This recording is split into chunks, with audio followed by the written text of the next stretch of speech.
അപ്പൊ ഗ്യാസ് ഒന്ന് Ooty vlog day 2 ആണ്. രാവിലെ തന്നെ പിള്ളേരൊന്നും കഴിക്കാത്തോണ്ട് കുറച്ച് പറയലുണ്ടായിരുന്നു. പിന്നെ ചായ വാങ്ങിക്കൊടുത്തപ്പോ എല്ലാം ശരിയായി. പിന്നെ ഇതാണ് നമ്മുടെ റിസോർട്ടിന്റെ രാവിലത്തെ വ്യൂ. പിന്നെ നമ്മളെല്ലാം റെഡി ആയിട്ട് അവിടെ നേരെ പോയത് ഊട്ടിന്റെ ഹൃദയഭാഗമായ ഏതോ ഒരു സ്ഥലത്താണ്.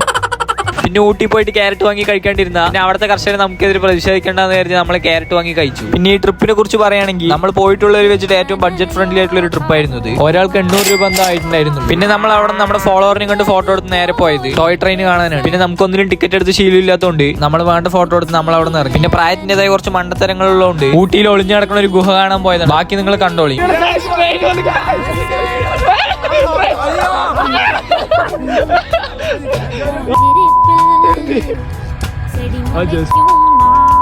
Just miss. ഇപ്പൊ നമ്മൾ തമിഴ്നാട് പത്രത്തിൽ വന്നിട്ടുണ്ടാവും. ഇങ്ങനെയുള്ള മണ്ടത്തരങ്ങൾ ചെയ്യാൻ ഒരുമിച്ച് നിൽക്കുന്ന പിള്ളേരാണ് നമ്മുടെ കൂടെയുള്ളത്. പിന്നെ ഇങ്ങനത്തെ കാര്യങ്ങളൊന്നും നമ്മുടെ വീട്ടിലറിയില്ല. വീട്ടിലറിഞ്ഞാൽ നമ്മൾ അടുത്ത ട്രിപ്പ് വിടില്ല. അപ്പൊ നമ്മുടെ ഉള്ളിൽ തന്നെ ഇരിക്കട്ടെ. അപ്പൊ ഇതായിരുന്നു നമ്മുടെ ഊട്ടി വ്ലോഗ്. അപ്പൊ ശരി എന്നാ.